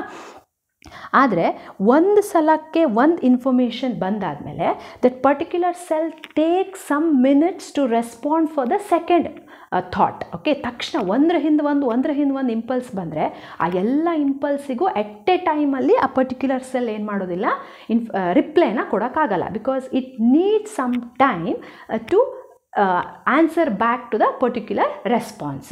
ಸೊ ಹಾಗಾಗಿ ಅಲ್ಲಿ ಏನಾಗುತ್ತೆ, ಸ್ವಲ್ಪ ಟೈಮ್ ಗ್ಯಾಪ್ ಆಗುತ್ತಲ್ವ. ಈ ಟೈಮ್ ಗ್ಯಾಪನ್ನು ಅವಾಯ್ಡ್ ಮಾಡಲಿಕ್ಕೆ ಈ ಒಂದು ಎಲೆಕ್ಟ್ರಿಕಲ್ ಇಂಪಲ್ಸು ಪರ್ಟಿಕ್ಯುಲರ್ ಸೆಲ್ಲಿಗೆ ಮೆಸೇಜಸ್, ಅಂದರೆ ಟಾರ್ಗೆಟ್ ಸೆಲ್ಲಿಗೆ ಮಾತ್ರ ಮೆಸೇಜಸ್ಸನ್ನು ಕೊಡುತ್ತೆ. ನೆಕ್ಸ್ಟ್ ಈ ಟಾರ್ಗೆಟ್ ಸೆಲ್ ಏನು ಮಾಡುತ್ತೆ, ಇಟ್ ಪ್ರೊಡ್ಯೂಸಸ್ ದ ಕೆಮಿಕಲ್ಸ್. ತನ್ನ ಸುತ್ತ ಏನು ಮಾಡುತ್ತೆ, ಅದು ಕೆಮಿಕಲ್ಸ್ಗಳನ್ನು ಪ್ರೊಡಕ್ಷನ್ ಮಾಡುತ್ತೆ. ದಟ್ ಕೆಮಿಕಲ್ಸ್ ವಿಲ್ ಡಿಫ್ಯೂಸ್ ಅಂದರೆ ಏನು ಹೇಳಿ, ಅದು ಹರಡ್ಕೊಳ್ಳುತ್ತೆ. ಸೊ ಈ ಕೆಮಿಕಲ್ಸ್ ಎಲ್ಲ ಹರಡ್ಕೊಂಡ್ಮೇಲೆ ಈ ಕಡೆ ಇರ್ತಕ್ಕಂಥ ಉಳಿದೆಲ್ಲ ಸೆಲ್ಗಳು ಏನು ಮಾಡುತ್ತೆ, ಆ ಪರ್ಟಿಕ್ಯುಲರ್ ಕೆಮಿಕಲ್ಸ್ ಏನು ಡಿಫ್ಯೂಸ್ ಆಗಿರುತ್ತೋ ಆ ಒಂದು ಅಂದರೆ ಆ ಕೆಮಿಕಲ್ಸ್ ಅಲ್ಲಿ ಉತ್ಪತ್ತಿ ಆಯಿತು ಅಂದರೆ ಅಲ್ಲಿ ಇನ್ಫಾರ್ಮೇಷನ್ ಪಾಸ್ ಆಗ್ತಾ ಇದೆ ಎಲ್ಲ ಕಡೆ. ಸೊ ಆ ಇನ್ಫಾರ್ಮೇಷನ್ನ ಉಳಿದೆಲ್ಲ ಸೆಲ್ಗಳು ಗ್ರ್ಯಾಬ್ ಮಾಡಿಬಿಟ್ಟು ನಂತರ ಅವೇನು ಮಾಡುತ್ತೆ, ಅದಕ್ಕೆ ರೆಸ್ಪಾಂಡ್ ಮಾಡುತ್ತೆ. ಸೊ ಹಾಗಾಗಿ ಇನ್ಫಾರ್ಮೇಷನ್ ಇಷ್ಟು ಫಾಸ್ಟಾಗಿ ಒಂದು ಕಡೆಯಿಂದ ಇನ್ನೊಂದು ಕಡೆಗೆ ಹೇಗೆ ರೀಚ್ ಆಗ್ತಾ ಇದೆ, only because of electrical impulses ಅಂದರೆ ಅಲ್ಲ. It is not only because of electrical impulses, here it is a combination of electrical and chemical reaction. Okay, ಯಾಕಂದರೆ ಎಲೆಕ್ಟ್ರಿಕಲ್ ಇಂಪಲ್ಸಸ್ ಕೇವಲ ಟಾರ್ಗೆಟ್ ಸೆಲ್ಲಿಗೆ ಮಾತ್ರ ಮಾಹಿತಿಯನ್ನು ಕೊಡುತ್ತೆ. But that particular target cell will gives the ಏನನ್ನು ಉತ್ಪತ್ತಿ ಮಾಡುತ್ತೆ, ಕೆಮಿಕಲ್ಸ್ನ ಉತ್ಪತ್ತಿ ಮಾಡುತ್ತೆ. That particular chemicals which diffuses surrounding and using that chemicals all the cells will respond according to the particular act. ಅಂದರೆ ಆ ಒಂದು ಕೆಲಸಕ್ಕೆ ಯಾವ ರೀತಿ ರೆಸ್ಪಾಂಡ್ ಮಾಡಬೇಕೋ ಆ ರೀತಿಯಾಗಿ ಉಳಿದೆಲ್ಲ ಸೆಲ್ಗಳು ಏನು ಮಾಡುತ್ತೆ, ರೆಸ್ಪಾಂಡ್ ಮಾಡುತ್ತೆ. ಸೊ ಹಾಗಾಗಿ ಇದನ್ನು it is a combination electrochemical reaction ಅಂತ ಹೇಳಿ ಕರಿತೀವಿ. ಸೊ ಇಲ್ಲಿ ನಾವೇನು ಕೆಮಿಕಲ್ಸ್ ಅಂತ ಮಾತಾಡ್ತಿದ್ದೀವಲ್ಲ, ಸೊ ಹಾಗಾದರೆ ವಾಟ್ ಎಕ್ಸಾಕ್ಟ್ಲಿ ದ ಕೆಮಿಕಲ್ಸ್, ಆ ಕೆಮಿಕಲ್ಸ್ ಅಂದರೆ ಏನು? So chemicals means it is nothing but, ಆ ಕೆಮಿಕಲ್ಸ್ನ ಏನಂತ ಕರಿತೀವಿ ನಾವು, ಹಾರ್ಮೋನ್ಸ್ ಅಂತ ಹೇಳಿ ಕರಿತೀವಿ. So chemicals is nothing but the hormones which are secreted in a particular part. So particular target ಸೆಲ್ಲಲ್ಲಿ ಅದು ಉತ್ಪತ್ತಿ ಆಗುತ್ತೆ. Then I'll move on to the remaining cells which they actually need in that particular task. ಅಂದರೆ ಒಂದು ಕೆಲಸ ಮಾಡಲಿಕ್ಕೆ ಯಾವೆಲ್ಲ ಸೆಲ್ಗಳು ಆ ಕೆಲಸದಲ್ಲಿ ನಿರತ ಆಗಬೇಕೋ ಆ ಎಲ್ಲ ಸೆಲ್ಗಳಿಗೆ ಈ ಕೆಮಿಕಲ್ಸ್ ಏನಾಗುತ್ತೆ, ರೀಚ್ ಆಗುತ್ತೆ. ಅದನ್ನು ನಾವು ಹಾರ್ಮೋನ್ಸ್ ಅಂತ ಹೇಳಿ ಕರಿತೀವಿ. ಸೊ ಈ ಹಾರ್ಮೋನ್ಸ್ಗಳು ಸಸ್ಯದ ದೇಹದಲ್ಲಿ ಉತ್ಪತ್ತಿ ಆದರೆ ಅದನ್ನು ಪ್ಲ್ಯಾಂಟ್ ಹಾರ್ಮೋನ್ಸ್ ಅಂತ ಹೇಳಿ ಕರಿತೀವಿ. ಪ್ರಾಣಿಗಳ ದೇಹದಲ್ಲಿ ಉತ್ಪತ್ತಿ ಆದರೆ ಅದನ್ನು ಎನಿಮಲ್ ಹಾರ್ಮೋನ್ಸ್ ಅಂತ ಹೇಳಿ ಕರಿತೀವಿ. ಅಷ್ಟೇ, direct 1 mark question. What is a plant hormone? Hormone which is generated in a plant is called as a plant hormone, and the hormones which is generated in an animal body is called as a animal hormones. Okay, so ಹಾಗಾದರೆ ಸಸ್ಯಗಳ ದೇಹದಲ್ಲಿ ಯಾವ್ಯಾವ ರೀತಿಯಾದಂಥ hormone ಉತ್ಪತ್ತಿ ಆಗುತ್ತೆ? ಇಲ್ಲಿ ಪ್ರಮುಖವಾಗಿ ನಾವು ನೆನ್ಪಿಡಬೇಕಾಗಿರುವಂತಹ ಸಿಲೆಬಸ್ ಓರಿಯೆಂಟೆಡ್ ನಾವು ಕಲಿಬೇಕಾಗಿರುವಂಥದ್ದು ಎಷ್ಟು ಹಾರ್ಮೋನ್ಗಳನ್ನು ಸ್ಟಡಿ ಮಾಡಬೇಕು? Just 4 hormones which are secreted in a plant body. Okay, ನೋಡೋಣ ಯಾವ್ದ್ಯಾವ್ದು ಹಾರ್ಮೋನ್ ಅಂತ. The first one is a auxin, the second one is a gibberellin, the third one is a cytokinin, and the fourth one is abscisic acid. Okay, these are the 4 hormones which is secreted in a plant. So ಇದರಲ್ಲಿ ಈ 3 ಹಾರ್ಮೋನ್ಗಳನ್ನು plant hormone ಅಥವಾ plant growth hormone ಅಂತೀವಿ. ಇದನ್ನು plant inhibitor hormone ಅಥವಾ growth inhibitor hormone ಅಂತ ಹೇಳಿ ಕರಿತೀವಿ. ಹಾಗಾದರೆ ಪ್ಲ್ಯಾಂಟ್ ಗ್ರೋತ್ ಹಾರ್ಮೋನ್ ಅಂದ್ರೇನು, ಪ್ಲ್ಯಾಂಟ್ ಗ್ರೋತ್ ಇನ್ಹಿಬಿಟರ್ ಹಾರ್ಮೋನ್ ಅಂದ್ರೇನು? ಪ್ಲ್ಯಾಂಟ್ ಗ್ರೋತ್ ಹಾರ್ಮೋನ್ ಅಂದರೆ the hormone which helps for the growth of the plant. ಅಂದರೆ ಸಸ್ಯದ ಬೆಳವಣಿಗೆಗೆ ಸಹಾಯ ಮಾಡುವ ಹಾರ್ಮೋನನ್ನು ಏನಂತ ಕರಿತೀವಿ ನಾವು, ಪ್ಲ್ಯಾಂಟ್ ಗ್ರೋತ್ ಹಾರ್ಮೋನ್. ಅದ್ರದ್ದು ರಿವರ್ಸ್, ಸಸ್ಯದ ಬೆಳವಣಿಗೆಗೆ ಸಹಾಯ ಮಾಡದೇ ಇರುವ ಹಾರ್ಮೋನ್ನ ಏನಂತ ಕರಿತೀವಿ, ಪ್ಲ್ಯಾಂಟ್ ಗ್ರೋತ್ ಇನ್ಹಿಬಿಟರ್ ಅಥವಾ ಪ್ಲ್ಯಾಂಟ್ ಗ್ರೋತ್ ಇನ್ಹಿಬಿಟರ್ ಹಾರ್ಮೋನ್ಸ್ ಅಂತ ಹೇಳಿ ಕರೀತಾರೆ. ಸೊ ಇಲ್ಲಿ ಗ್ರೋತ್ ಇನ್ಹಿಬಿಟರ್ ಇರೋದು ಒಂದೇ, ಆಬ್ಸಿಸಿಕ್ ಆ್ಯಸಿಡ್. ಗ್ರೋತ್ ಪ್ರಮೋಟರ್ ಇರೋದೆಷ್ಟು, ಆಕ್ಸಿನ್, ಗಿಬ್ಬರ್ಲಿನ್, ಸೈಟೋಕೈನಿನ್ 3. ಈ ಆಕ್ಸಿನ್ ಮತ್ತು ಗಿಬ್ಬರ್ಲಿನ್ಸ್, ಸೊ ಇವೆರಡು ಎಲ್ಲಿರುತ್ತೆ, ಸಸ್ಯದ ಅಂದರೆ ಏನಂತಾರೆ ಟಿಪ್ಸ್ ಆಫ್ ಅ ರೂಟ್, ಯಾವ ಸಸ್ಯದ ಭಾಗಗಳಾದಂಥ ಶೂಟ್ ಇರ್ಬೋದು, ರೂಟ್ಸ್ ಇರ್ಬೋದು, ಬ್ರಾಂಚಸ್ ಇರ್ಬೋದು, ಇವುಗಳ ತುದಿಯಲ್ಲಿ ಇರ್ತಕ್ಕಂಥ ಹಾರ್ಮೋನ್ ಯಾವುದು, ಆಕ್ಸಿನ್ ಮತ್ತು gibberellin. So because of that hormone, ಆ ಹಾರ್ಮೋನ್ ಸೆಕ್ರೆಟ್ ಆದ ಕೂಡಲೇ ಆ ಪರ್ಟಿಕ್ಯುಲರ್ ಪೋರ್ಷನ್ ಏನಾಗುತ್ತೆ, ಬೆಳವಣಿಗೆ ಹೊಂದುತ್ತೆ. ಓಕೆ, ಸೊ ಅಂದರೆ ಈಗ ಸಸ್ಯದ ಟಿಪ್ಸಲ್ಲಿ ಆಕ್ಸಿನ್ ಇದೆ, ಆಕ್ಸಿನ್ ಉತ್ಪತ್ತಿ ಆಯಿತು, ಆ ಒಂದು ಪರ್ಟಿಕ್ಯುಲರ್ ಪಾರ್ಟ್ ದೊಡ್ಡ ಅಂದರೆ ಉದ್ದ ಆಯಿತು. ಸೊ ಅದಕ್ಕೆ ಸೂರ್ಯನ ಬೆಳಕು ಚೆನ್ನಾಗಿ ಸಿಗ್ತಾ ಇದೆ, ಡೆವಲಪ್ಮೆಂಟ್ ಆಗುತ್ತೆ. ಸೊ ಅದರ ಬ್ಯಾಕ್ ಸೈಡ್ ಈಗ ಸೂರ್ಯನಿಂದ ಅದು ವಂಚಿತ ಆಗಿದೆ, ಅದಕ್ಕೆ ಬೆಳಕು ಸಿಗ್ತಾ ಇಲ್ಲ. ಸೊ ಆ ಪೋರ್ಷನಲ್ಲಿ ಏನು ಬೆಳೆಯುತ್ತೆ, ಆಕ್ಸಿನ್ ಉತ್ಪತ್ತಿ ಆಗುತ್ತೆ. ಬಟ್ ಆ ಪೋರ್ಷನ್ ನೆಕ್ಸ್ಟ್ ಹೈಟ್ ಆಗುತ್ತೆ, ಅದಕ್ಕೆ ಸೂರ್ಯನ ಬೆಳಕು ಸಿಗುತ್ತೆ. ಈ ರೀತಿಯಾಗಿ ಅಲ್ಲಿ ಸಸ್ಯದ ದೇಹದಲ್ಲಿ ಏನಾಗುತ್ತೆ, ಆಕ್ಸಿನ್ ಉತ್ಪತ್ತಿ ಆಗೋದು. ಒಂದೇ ಸಲ ಎಲ್ಲ ಪಾರ್ಟಿಗೂ ಆಕ್ಸಿನ್ಸ್ ಉತ್ಪತ್ತಿ ಆಗಲ್ಲ. ಸೊ ಯಾವ ಪಾರ್ಟಿಗೆ ಆಕ್ಸಿನ್ ಉತ್ಪತ್ತಿ ಆಗುತ್ತೋ ದಟ್ ಪರ್ಟಿಕ್ಯುಲರ್ ಪೋರ್ಷನ್ ಡೆವಲಪ್ಮೆಂಟ್ ಆಗುತ್ತೆ. ಸೊ ಆವಾಗ ಬ್ಯಾಕ್ ಸೈಡ್ ಪೋರ್ಷನಿಗೆ ಏನಾಗ್ತಿಲ್ಲ, ಸೂರ್ಯನ ಬೆಳಕು ಸಿಗ್ತಾ ಇಲ್ಲ. ಸೊ ಈಗ ಆ ಬ್ಯಾಕ್ ಸೈಡ್ ಪೋರ್ಷನಲ್ಲಿ ಆಕ್ಸಿನ್ ಉತ್ಪತ್ತಿ ಆಯಿತು ಅಂದರೆ ಸೊ ಈಗ ಗ್ರೋತ್ ಆಗುತ್ತಲ್ವ, ನೆಕ್ಸ್ಟ್ ಈ ಥರ ಬೆಂಡ್ ಆಗುತ್ತೆ. ಸೊ ಈಗ ಇದಕ್ಕೆ ಸೂರ್ಯನ ಬೆಳಕು ಸಿಗ್ತಾ ಇದೆ, ಈ ಪೋರ್ಷನಿಗೆ ಸಿಗಲ್ಲ. ಸೊ ನೆಕ್ಸ್ಟ್ ಈ ಬ್ಯಾಕ್ ಸೈಡ್ ಪೋರ್ಷನಿಗೆ ಅಗೇನ್ ಆಕ್ಸಿನ್ ಡೆವಲಪ್ಮೆಂಟ್ ಆಗುತ್ತೆ, ಅಗೇನ್ ಗ್ರೋತ್ ಆಗುತ್ತೆ. ಓಕೆ, ಸೊ ಈ ರೀತಿಯಲ್ಲಿ ಲೈಕ್ ಏನಂತಿಲ್ಲ ಝಿಗ್ಝ್ಯಾಗ್ ಆಗಿ ಅಲ್ಲಿ ಆಕ್ಸಿನ್ ಪ್ರೊಡಕ್ಷನ್ ಆಗುತ್ತೆ. ಅದರ ಬೇಸಿಸ್ ಮೇಲೆ ಅಲ್ಲಿ ಸಸ್ಯದ ದೇಹದಲ್ಲಿ ಡೆವಲಪ್ಮೆಂಟ್ ಅಂದರೆ ಇನ್ಕ್ರೀಸ್ ದೇರ್ ಹೈಟ್ ಅಂತ ಹೇಳ್ತೀವಲ್ಲ, ಆ ಹೈಟು ಅದು ಬ್ರಾಂಚಸ್ಸಲ್ಲಿರ್ಬೋದು, ರೂಟ್ಸಲ್ಲಿರ್ಬೋದು ಅಥವಾ ಶೂಟ್ಸಲ್ಲಿ ನಡೆಯುತ್ತೆ. ನಮಗಿಲ್ಲಿ ಎಕ್ಸ್ಪ್ಲನೇಷನ್ ನಾನು ನಿಮಗೆ ಜಸ್ಟ್ ಹೇಗೆ ಅಂತ ಹೇಳೋಕ್ಕೋಸ್ಕರ ಎಕ್ಸ್ಪ್ಲನೇಷನ್ ಹೇಳಿದ್ದು. ಬಟ್ ನಮಗೆ ಎಕ್ಸಾಮ್ ಓರಿಯೆಂಟೆಡೇ ನೋಡ್ತಾ ಇದ್ದೀವಿ ಅಂತಂದರೆ ಜಸ್ಟ್ ಇಲ್ಲಿ ನೋಡಬೇಕಾಗಿರೋದು ನಾವು ಟೈಪ್ಸ್ ಆಫ್ ಹಾರ್ಮೋನ್ ಮತ್ತು ಆ ಹಾರ್ಮೋನಿನ ಒನ್ ಫಂಕ್ಷನ್. ಸೊ ಆಕ್ಸಿನ್ ಮತ್ತು ಗಿಬ್ಬರ್ಲಿನ್ ಫಂಕ್ಷನ್ ಏನು ಅಂದರೆ which helps for the growth of the plants.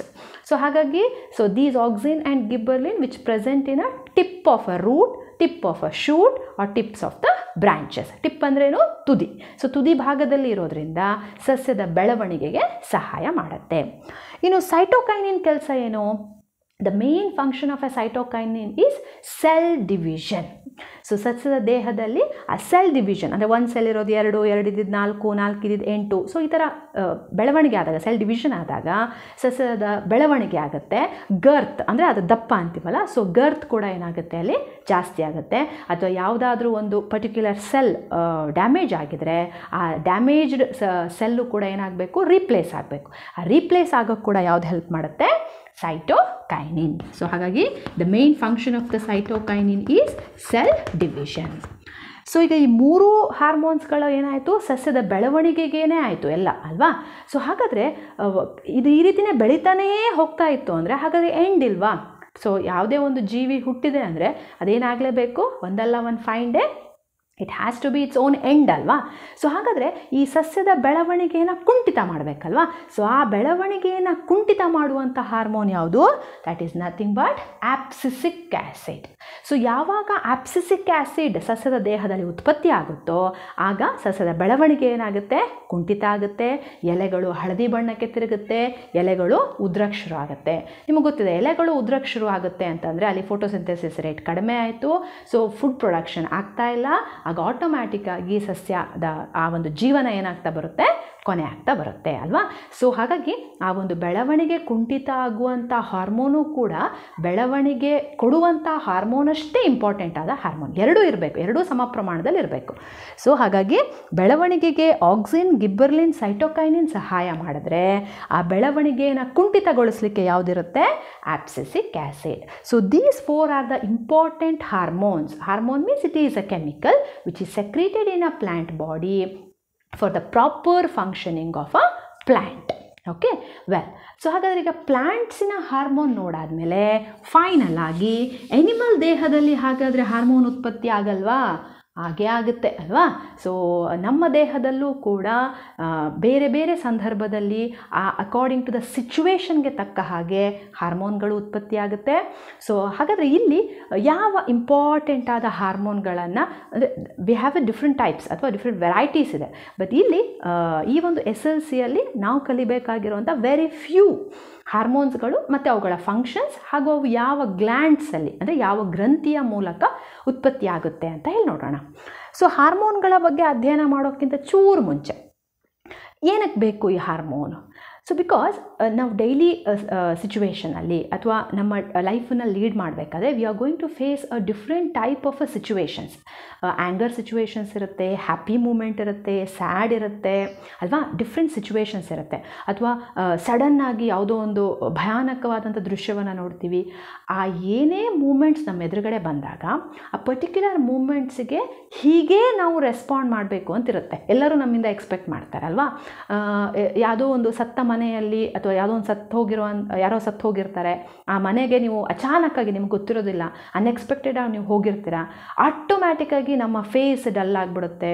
ಸ್ವಲ್ಪ ಅವ್ರು ಕ್ಲೋಸ್ ಇದ್ದಾರೆ ಅಂತಂದರೆ ಆಟೋಮೆಟಿಕ್ಕಾಗಿ ನಮಗೆ ಕಣ್ಣೀರು ಬರುತ್ತೆ ಅಲ್ವಾ, ದುಃಖ ಬರುತ್ತೆ. ಅದೆಲ್ಲ ಯಾರು ಹೇಳ್ಕೊಡ್ಬೇಕಂತಲ್ಲ, ಆಟೋಮ್ಯಾಟಿಕ್ಕಾಗಿ ನಮ್ಮ ದೇಹದಲ್ಲಿ ಬರುತ್ತೆ. ಸೊ ಈ ಒಂದು ಆ ಸಿಚುವೇಶನ್ಗೆ ನಾವು ಹೀಗೇ ಎಕ್ಸ್ಪ್ರೆಸ್ ಮಾಡಬೇಕು, ನಾವು ಹೀಗೇ ಇರಬೇಕು ಅನ್ನೋದು ಈವನ್ ಸೊಸೈಟಿ ಕೂಡ ನಮ್ಮಿಂದ ಎಕ್ಸ್ಪೆಕ್ಟ್ ಮಾಡ್ತಿರತ್ತೆ. ಅಲ್ಲಿ ನೀವೇನಾದರೂ ಸ್ವಲ್ಪ ವಿರುದ್ಧವಾಗಿ ಮಾಡಿದ್ರೆ ಏನಾಗಬಹುದು ಅಂತ ಒಂದು ಸ್ವಲ್ಪ ಯೋಚನೆ ಮಾಡಿ. ಎಲ್ಲರೂ ಅಳ್ತಾ ಇರ್ತಾರೆ, ಎಲ್ಲರೂ ಸ್ಯಾಡ್ ಆಗಿರ್ತಾರೆ, ನೀವು ಹೋಗ್ಬಿಟ್ಟು ದೊಡ್ಡ ಧ್ವನಿಯಲ್ಲಿ ಯಾವುದೋ ಒಂದು ಜೋಕ್ ಕ್ರ್ಯಾಕ್ ಮಾಡ್ತೀರಾ ಅಂತಂದರೆ ಸೊ ಏನು ತಿಳ್ಕೊಬೋದು ನಮ್ಮನ್ನು? ಸೊ ಆ ಟೈಮಲ್ಲಿ ನಮ್ಮನ್ನ ಅವರು ಜಡ್ಜ್ ಮಾಡೋದೇ ಬೇರೆ ರೀತಿ ಇರುತ್ತೆ. ಸೊ ಅಲ್ಲಿಗೆ ನಾವೇನಾಗ್ತೀವಿ ಅಂದರೆ ಮೆಂಟಲಿ ರಿಟಾರ್ಡೆಡ್ ಇರ್ಬೋದು ಅಲ್ವಾ, ನಮಗೇನೋ ಒಂದು ಪ್ರಾಬ್ಲಮ್ ಇದೆ ಅಂತ ಅವ್ರು ನಮ್ಮನ್ನ ಜಡ್ಜ್ ಮಾಡ್ತಾರೆ, ಸರಿ ಅಲ್ವಾ? ಸೊ ಹಾಗಾಗಿ ಅಂದರೆ ಪರ್ಟಿಕ್ಯುಲರ್ ಸಿಚುವೇಶನ್ಗೆ ಹೀಗೇ ಇರಬೇಕು ಅನ್ನೋಂಥ ಕಾನ್ಸೆಪ್ಟ್ ಇದೆ. ಹಾಗಾದರೆ ಆ ಸಿಚುವೇಶನ್ಗೆ ನಾವು ಹೀಗೆ ರಿಯಾಕ್ಟ್ ಮಾಡಬೇಕು ಅಂತ ನಾವೇನು ಹೇಳೋದು ಬೇಡ, ನಮ್ಮ ಬಾಡಿ ಆಟೋಮ್ಯಾಟಿಕ್ಕಾಗಿ ಅದೇ ರೀತಿ ಏನು ಮಾಡುತ್ತೆ, ಅದು ರಿಯಾಕ್ಟ್ ಮಾಡುತ್ತೆ. ಹಾಗಾದರೆ ಅದು ರಿಯಾಕ್ಟ್ ಮಾಡುತ್ತೆ ಅಂತಂದರೆ ಯಾರು ಮಾಡ್ತಾರೆ ಅದನ್ನು? ಆ ರಿಯಾಕ್ಟ್ ಮಾಡೋರೇ ಯಾರು? Hormones. It is nothing but a chemicals. So ಆ ಕೆಮಿಕಲ್ಸ್ಗಳು ನಮ್ಮ ದೇಹದಲ್ಲಿ ಆ ಪರ್ಟಿಕ್ಯುಲರ್ ಸಿಚುವೇಶನ್ಗೆ ತಕ್ಕನ ಹಾಗೆ ಸೆಕ್ರೀಟ್ ಆಗುತ್ತೆ. ಸೆಕ್ರೀಟ್ ಆಗಿಬಿಟ್ಟು ಯಾವ ಸೆಲ್ಗೆ ಹೋಗಬೇಕು ಆ ಸೆಲ್ಗೆ ಹೋಗುತ್ತೆ. ಅದ್ರ ಪ್ರಕಾರ ನಾವೇನು ಮಾಡ್ತೀವಿ? ರೆಸ್ಪಾಂಡ್ ಮಾಡ್ತೀವಿ. ಸೊ ಅಂದರೆ ಯೋಚನೆ ಮಾಡಿ, ಅಲ್ಲಿಗೆ hormones plays a very important role in the control and coordination of whole activity in our body. It is not only the nervous system, not only the muscle ಮತ್ತು nervous ಮಾತ್ರ ಅಲ್ಲ, even the hormone also plays a equal important role. ಇಲ್ಲಿ ಸ್ವಲ್ಪ ಹೆಚ್ಚು ಕಮ್ಮಿ ಆದರೂ ಕೂಡ ಏನಾಗುತ್ತೆ, ಆ ಪರ್ಟಿಕ್ಯುಲರ್ ಸಿಚುವೇಶನ್ಗೆ ನಾವು ಅನ್ಫಿಟ್ ಅಂತ ಹೇಳಿ ಆಗಿಬಿಡ್ತೀವಿ. And we are in out of the box ಅಂತ ಹೇಳಿ ಆಗೋಗುತ್ತೆ ಅಲ್ವಾ. ಹಾಗಾದರೆ ನೋಡೋಣ ನಮ್ಮ ದೇಹದಲ್ಲಿ ಯಾವ್ಯಾವ ರೀತಿಯ ಹಾರ್ಮೋನ್ಗಳು ಸೆಕ್ರೇಷನ್ ಆಗುತ್ತೆ. ಆ್ಯಕ್ಚುಲಿ ಇಲ್ಲಿ 2 ರೀತಿಯಾಗಿ ಬರುತ್ತೆ. ಹಾರ್ಮೋನ್ ಸೆಕ್ರೇಷನ್ ಆಗಬೇಕು ಅಂದರೆ like exocrine gland, endocrine gland ಅಂತ ಹೇಳಿ 2 ರೀತಿ ಬರುತ್ತೆ. ಎಕ್ಸೋಕ್ರೈನ್ ಹಾಗೂ ಎಂಡೋಕ್ರೈನ್ ಅಂಥೇಳಿ. ನಿಮಗೆ ಎಕ್ಸೋಕ್ರೈನ್ ಈಗ ಆಲ್ರೆಡಿ ನೀವು ಸ್ಟಡಿ ಮಾಡಿರ್ತೀರಾ ಅಂಥೇಳಿ ಇಲ್ಲ. ನಾವು ಸ್ಟಡಿ ಮಾಡಬೇಕಾಗಿರೋದು ಯಾವುದೀಗ? ಎಂಡೋಕ್ರೈನ್ ಅಂಥೇಳಿ. ಅಂದರೆ ನಾನು ಒಂದು ಸಲ ಚೂರು ರಿಕಾಲ್ ಮಾಡ್ತೀನಿ. ಏನು ಎಕ್ಸೋಕ್ರೈನ್? ನಾವು ಕನ್ನಡದಲ್ಲಿ ಹೇಳ್ತೀವಿ ಅಂದರೆ ಲೈಕ್ ಗ್ಲ್ಯಾಂಡ್ ವಿತೌಟ್ ಗ್ಲ್ಯಾಂಡ್ ಅಂತ ಹೇಳಿ ಕರಿತೀವಿ. ಅಂದರೆ ಈಗ ಎಕ್ಸೋಕ್ರೈನ್ ಗ್ಲ್ಯಾಂಡ್ ಅಂದರೆ ಫಾರ್ ಎಕ್ಸಾಂಪಲ್ ಸಲೈವರಿ ಅಂತ ಏನು ಹೇಳ್ತೀವಲ್ಲ, salivary gland is a example for a exocrine. Okay, exocrine ಗ್ಲ್ಯಾಂಡಿಗೆ ನಮ್ಮ ಸಲೈವರಿ ಏನು ಉತ್ಪತ್ತಿ ಆಗುತ್ತಲ್ಲ, ಸಲೈವಾ ಏನು ಉತ್ಪತ್ತಿ ಆಗೋದಲ್ಲ, ಅದು ಬೆಸ್ಟ್ ಎಕ್ಸಾಂಪಲ್. ಅಂದರೆ ಅದರ ಅರ್ಥ, ಈ ಸಲೈವಾ ಏನು ಉತ್ಪತ್ತಿ ಆಗುತ್ತಲ್ಲ, ಜೊಲ್ಲು. ಈಗ ನೀವು ಯಾವುದೋ ಒಂದು, ನಾನು ಫಸ್ಟ್ ಈ ಚಾಪ್ಟರ್ ಬಿಗಿನಿಂಗಲ್ಲೇ ನಾನು ಹೇಳಿದ್ದೆ, ಈಗ ನಿಮಗೆ ಸ್ವೀಟ್ ನೋಡಿದಾಗ, ಹುಳಿ ಪದಾರ್ಥಗಳನ್ನು ನೋಡಿದಾಗ, ಉಪ್ಪಿನಕಾಯನ್ನು ನೋಡಿದಾಗ, ಮಾವಿನ ಹಣ್ಣು, ಹುಣಸೆ ಹಣ್ಣು ನೋಡಿದ ಕೂಡಲೇ ನಮಗೆ ಜೊಲ್ಲು ಬರುತ್ತೆ. ಆ ಬರುವ ಪ್ರಮಾಣದಲ್ಲಿ ಸ್ವಲ್ಪ ಹೆಚ್ಚು ಸ್ವಲ್ಪ ಕಮ್ಮಿ ಆದರೂ ಏನೂ ತೊಂದರೆ ಇಲ್ಲ. ಓಕೆ, ಜಾಸ್ತಿ ಜೊಲ್ಲು ಬಂತು, ಕಡಿಮೆ ಜೊಲ್ಲು ಬಂತು, ಏನೋ ಸಮಸ್ಯೆ, ನಂಗೆ ಮಾತ್ರ ಜಾಸ್ತಿ ಜೊಲ್ಲು ಬರ್ತಿದೆ, ಏನೂ ಪ್ರಾಬ್ಲಮ್ ಇಲ್ಲ. Okay, so that is the one important factor of exocrine. ಅಂದರೆ ಅಲ್ಲಿ ಸೆಕ್ರೇಷನ್ ಜಾಸ್ತಿ ಆದರೂ ಅಥವಾ ಸೆಕ್ರೇಷನ್ ಕಡಿಮೆ ಆದರೂ it doesn't makes like big mistake. Okay, ಆದರೆ ಎಂಡೋಕ್ರೈನ್ ಗ್ಲ್ಯಾಂಡ್ ಹಾಗಲ್ಲ. ಎಂಡೋಕ್ರೈನ್ ಗ್ಲ್ಯಾಂಡಲ್ಲಿ ಏನು ಕೆಮಿಕಲ್ಸ್ ಅಂದರೆ ಹಾರ್ಮೋನ್ ಸೆಕ್ರೇಷನ್ ಆಗುತ್ತೋ, ಪ್ರತಿ ಒಂದೊಂದು ಡ್ರಾಪ್ ಅಂತೀವಲ್ಲ, ಪ್ರತಿ ಒಂದೊಂದು drop hormone plays a very important role. So if it is secretes more, ಅದು ಕೂಡ ಪ್ರಾಬ್ಲಮೇ. If it is secrete less, ಅದು ಕೂಡ creates a big problem.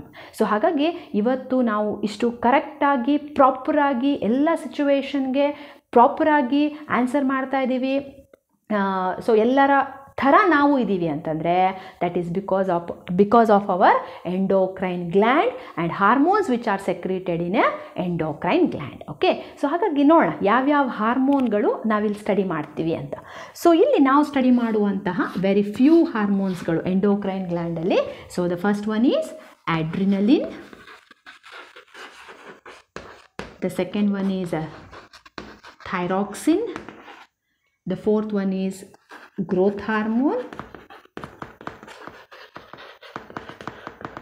next testosterone,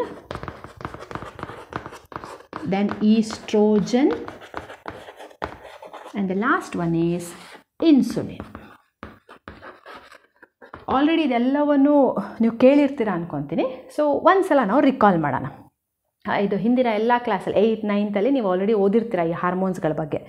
so ಎಡ್ರಿನಲಿನ್ ಅನ್ನುವ hormone, so ಎಡ್ರಿನಲಿನ್ is A type of a hormone which is ಸೆಕ್ರೇಟೆಡ್ in A adrenal gland. ಅಂದರೆ ಕಿಡ್ನಿಯಲ್ಲಿ ಇರ್ತಕ್ಕಂತಹ ಒಂದು gland, ಅದು ಎಡ್ರಿನಲ್ ಗ್ಲ್ಯಾಂಡ್ ಅಂತ, ಎಡ್ರಿನಲ್ ಗ್ರಂಥಿ.